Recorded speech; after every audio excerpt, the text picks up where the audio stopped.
శ్రీ గురుభ్యో నమః. శ్రీమాత్రే నమః. మా రావినూతల భక్తి టీవీని ప్రోత్సహిస్తున్నటువంటి మా ప్రేక్షకులందరికీ ధన్యవాదాలు తెలియజేస్తూ 23 ఆగస్టు 2026 నుంచి 29 ఆగస్టు 2026 వరకు గల కాలానికి రాశి ఫలితాలు ఎలా ఉన్నాయో తెలుసుకుందాం. ముందుగా గ్రహస్థితులు, ఆ తదుపరి గ్రహ సమ్మేళనాల యొక్క దృష్టుల యొక్క ఫలితాలు చెప్పుకుందాం. మిథున రాశిలో కుజుని సంచారము, అలాగే గురువు గారు ఉచ్చ స్థానంలో ఉంటూ, రవి స్వస్థానంలో ఉంటూ, బుధ కేతువులతో కలిసి, శుక్రాచార్యుల వారు నీచలో ఉంటూ, చంద్రుడు ధనస్సు రాశిలో ఉంటూ, రాహు గారి యొక్క స్థితి కుంభరాశిలో ఉంటూ, శని గారి యొక్క స్థితి మీన రాశిలో వక్రించి ఉంటూ ఉండగా, వారాంతంలోకి వెళ్ళేటప్పటికీ ఇక ఏ గ్రహాల యొక్క స్థితి సంచారాలు మారలేదు, కానీ చంద్రుని యొక్క సంచారం మటుకు రాహు గారితో కలిసి కుంభరాశిలో ఉన్నది అని చెప్పి తెలియజేస్తున్నాను. ఇక గ్రహ సమ్మేళనాల యొక్క ముఖ్యాంశాలని పరిశీలన చేసినట్టయితే, రవి బుధ కేతు ఈ 3 గ్రహాల యొక్క సమ్మిళితము సింహరాశిలో జరుగుతూ ఉన్నది. రవి బుధుల యొక్క కలయిక బుధాదిత్య యోగాన్ని తెలుపుతూ ఉంది. ఇది చాలా మంచి యోగము. ఎందువల్ల అంటే రవి బుధులు ఇద్దరు కూడా పరస్పరము భూమికి దగ్గరగా ఉండేటటువంటి గ్రహాలు. ఖగోళంలో మనకి ఈ రవి బుధులు ఇద్దరు బాగా దగ్గరగా ఉంటూ ఉంటారు.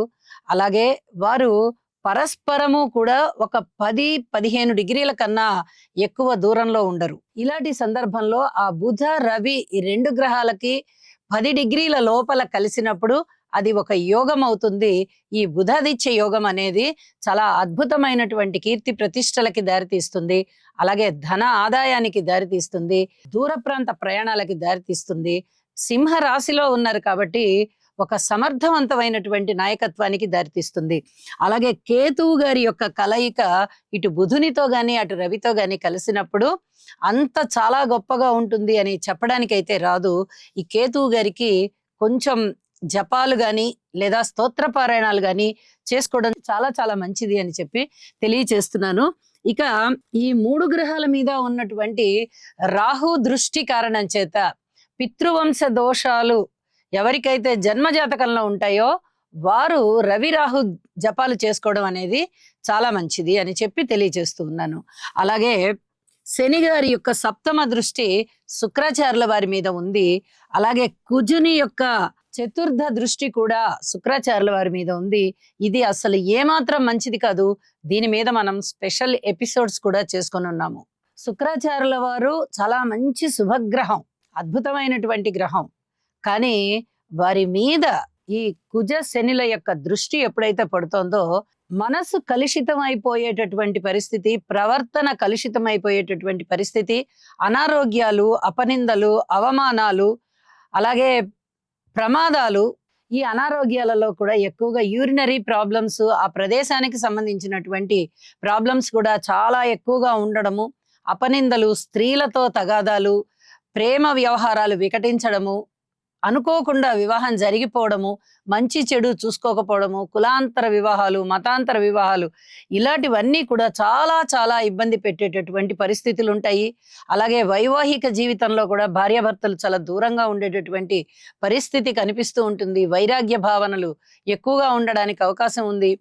వియోగము, భార్య గారికి భర్త గారికి చాలా మధ్య గ్యాప్ వచ్చేటటువంటి పరిస్థితి, అభిప్రాయ భేదాలు వచ్చేటటువంటి పరిస్థితి, రోడ్డు ప్రమాదాలు ఉండేటటువంటి పరిస్థితి, ఒకటేమిటి నానా రకాలైనటువంటి అనర్థాలు కలగడానికి అవకాశం ఉంది. మరి ఇవన్నీ ఎవరికి ఉంటాయండి అంటే, ఎవరి జన్మ జాతకంలో అయితే శని శుక్రుల కలయిక లేదా దృష్టి, కుజ శుక్రుల కలయిక లేదా దృష్టి ఇప్పుడు జరుగుతూ ఉన్నటువంటి దశ అంతర్దశలలో కుజ శని శుక్ర ఈ గ్రహాల యొక్క దశలు అంతర్దశలు ఉంటూ వారికి జన్మ జాతకంలో సరైన స్థానం లేకపోయినట్లయితే చాలా వరకు ఇలాంటి అనర్థాలు ఉండడానికి అవకాశం ఉంది.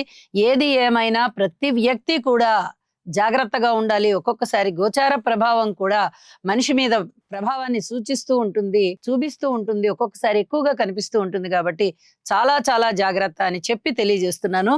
అలాగే కుజుని యొక్క సప్తమ దృష్టి చంద్రుడి మీద పడుతోంది.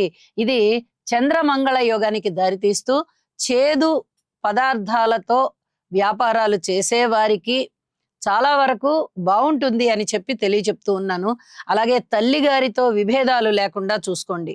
ఎంత ప్రేమతో ఉండేవారికైనా తల్లిగారి పట్ల కొంచెం విభేదాలు వచ్చేటటువంటి పరిస్థితి కనిపిస్తోంది. మాతృమూర్తి కాబట్టి ఏమాత్రము ఎదిరించకుండా తల వంచి వినయ విధేయతలతో ఉండడం చాలా చాలా మంచిది. అలాగే గురువు గారి యొక్క నవమ దృష్టి శని గారి మీద పడుతూ ఉంది. ఈ దృష్టి కూడా చాలా మంచిది. కాబట్టి ఈ శని గారి యొక్క దోషాలు ఎవరికైతే ఉన్నాయో మీనరాశిలో సంచరిస్తూ ఉన్నప్పుడు ఆ స్థానాన్ని బట్టి ఏ రాశి వారికైతే ఉన్నాయో అవి చాలా వరకు తగ్గడానికి అవకాశం ఉంది. కానీ ఈ శని గారి యొక్క దృష్టి శుక్రాచార్యుల వారి మీద ఉండేది మటుకు తగ్గదు. అది చాలా జాగ్రత్తగా ఉండాల్సిందే. గురు దృష్టి శని మీద ఉంది కాబట్టి శని గారి యొక్క ఫలితాలు దుష్ట ఫలితాలు తగ్గుతాయి. కానీ శని గారి దృష్టి శుక్రాచార్యుల వారి మీద ఉన్నప్పుడు ఆ దృష్టి దోష ఫలితాలు అయితే ఏమాత్రము తగ్గవు అని చెప్పి తెలియచేస్తూ ఉన్నాను. ఇక వారాంతంలోకి వెళ్ళేటప్పటికి రాహు చంద్రునితో కలిసి ఉన్నారు.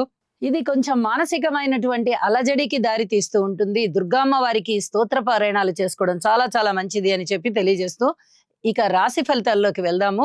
కర్కాటక రాశి వారికి 3 గ్రహాల యొక్క ఉత్తమమైన ఫలితాలు కనిపిస్తున్నాయి ఈ వారం రోజుల యొక్క చక్రాల పరిశీలనలో. రాశిలో ఉన్నటువంటి గురువుగారు అత్యుత్తమమైన స్థితిలో ఉన్నారు. గురువుగారు కర్కాటక రాశిలో ఉచ్చ స్థితి పొంది ఉంటారు. ఎటువంటి సందేహం లేదు. చాలా వరకు శుభకరమైన ఫలితాలు శోభాయమానంగా అందజేస్తారు. ద్వితీయంలో బుధుడు ఉన్నారు, చాలా అద్భుతమైన ఫలితాలు. షష్టంలో చంద్రుడు ఉన్నారు, చాలా మంచి ఫలితాలు వస్తాయి. అయితే గురువు గారు ఇచ్చేటటువంటి ఫలితాలు ఏ విధంగా ఉంటాయి అంటే, మిగతా గ్రహాల యొక్క అననుకూలత ఉన్నప్పటికీ కూడా మీరు చేసుకునేటటువంటి పూజ వల్ల, పునస్కారాల వల్ల, జపము వల్ల, దానము వల్ల, ధర్మము వల్ల, యజ్ఞము వల్ల, యాగము వల్ల అద్భుతమైన ఫలితాలు ఉండడానికి అవకాశం ఉంది. అవన్నీ కూడా గురువుగారు ఇచ్చేటటువంటి పరిస్థితి. గురువుగారు రాశిలోనే ఉన్నారు కాబట్టి సంతాన అభివృద్ధి కలుగుతుంది. సంతాన అభివృద్ధి అంటే మీకు సంతానం కలుగుతారు అని మాత్రమే కాదు, మీ సంతానానికి సంతానం కలిగిన వంశాభివృద్ధి కూడా జరగడానికి అవకాశం ఉంది. అలాగే కీర్తి ప్రతిష్టలు పెరగడానికి అవకాశం ఉంది. ధనము రావడానికి అవకాశం ఉంది. సన్మాన సత్కారాలు జరగడానికి అవకాశం ఉంది. మాట పరపతి పెరగడానికి అవకాశం ఉంది. పండితుల యొక్క సాహచర్యం పొందడానికి అవకాశం ఉంది. వేద పఠనం వినడానికి అవకాశం ఉంది. అలాగే సాక్షాత్తు వేదము చదువుకున్న వారైతే మరింతగా ఆ పనసలు పఠించడానికి అవకాశం ఉంది. అలాగే శుభకార్యాలు ఎక్కువగా చేయడానికి అవకాశం ఉంది. ఇంట శుభకార్యాలు జరిగేటటువంటి అవకాశం ఉంది. కుటుంబంలో ఐకమత్యానికి అవకాశం ఉంది. అన్నదమ్ముల సహాయ సహకారాన్ని మీరు ఎక్కువగా ఊహించవద్దు, చాలా తక్కువగా ఊహించండి. అది జరగకపోయినా మీరు పెద్దగా బాధపడరు, మనస్సు కొంచెం ప్రశాంతంగా ఉంటుంది. ఇది కూడా నేను ఒకటి చెప్పదగినటువంటి సూచన. అలాగే శుభకరంగా జరిగిపోతూ ఉన్నటువంటి మీ యొక్క ఈ గురువు గారు ఇక్కడ ఉన్నటువంటి కాలం అంతా కూడా మీకు చాలా చాలా ఆనందంగా, శుభకరంగా, సుఖకరంగా జరిగిపోతుంది అని చెప్పడంలో ఎటువంటి సందేహము లేదు. సంతాన రీత్యా అంత ఎక్కువగా ఆశించవద్దు, వీరి నుంచి మనకి ఏదో మంచి జరుగుతుందని. మన విధులని మనము నిర్వర్తించడమే. వారి గురించి ఎక్కువగా రూల్స్ పెట్టేసి వాళ్ళ మీద నియమ నిబంధనలన్నీ రుద్దేసి ఇలా ఉండండి అలా ఉండండి అని చెప్పకండి. చాలా వరకు ఓర్పు పట్టి ఉండండి. అలాగే రుణభారాలు తగ్గిపోయే పరిస్థితి కనిపిస్తోంది. చాలా వరకు మీకు అప్పులు ఏమన్నా ఉంటే తగ్గుతాయి. ధనము చేతికి రావాలంటే కూడా వస్తుంది. ఇది చెప్పదగ్గ సూచన. భార్యాభర్తల మధ్య అన్యోన్యత పెరిగేటటువంటి పరిస్థితి కనిపిస్తోంది. అలాగే పబ్లిక్ రిలేషన్స్ బాగా పెరుగుతాయి. వ్యాపార భాగస్వాములు బాగుంటారు. దూర ప్రయాణాల విషయంలో చాలా జాగ్రత్తగా ఉండండి. ఏదైనా పెట్టుబడుల విషయంలో కూడా కొంచెం జాగ్రత్తగా ఆలోచిస్తూ ఇప్పుడు ఇది అవసరమా అనుకుంటేనే పెట్టండి, లేకపోతే పెట్టకండి. ఇవి కూడా చాలా జాగ్రత్తగా ఆలోచించుకుంటూ ముందరికెళ్ళండి. లాభాలైతే లాభాల బాటలో ఉన్నారు మీరు.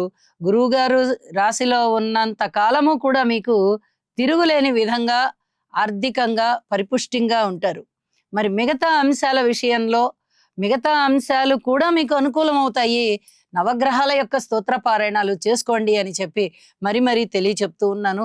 విద్యార్థులకి బాగుంటుంది, స్త్రీలకి బాగుంటుంది, కార్మికులు, కర్షకులు, నేత పనివారు, చేతి వృత్తుల వారు ఇచ్చది వారికి బాగుంటుంది. రుణ బాధలు తగ్గే విధంగా ఉంటుంది. అన్ని విధాల గురువు గారు సంతోషాన్ని ఇస్తున్నారు అని చెప్పి తెలియచేస్తున్నాను. ఇక వారాంతంలో వెళ్ళేటప్పటికి అష్టమ స్థానంలోకి చంద్రుని యొక్క సంచారం జరిగింది. మానసిక వ్యధ కొంచెం పెరగడానికి అవకాశం ఉంది. ఇది తగ్గడం కోసం యోగా చెయ్యండి. ఇది మరీ మరీ చెప్పదగినటువంటి సూచనగా తెలియజేస్తున్నాను.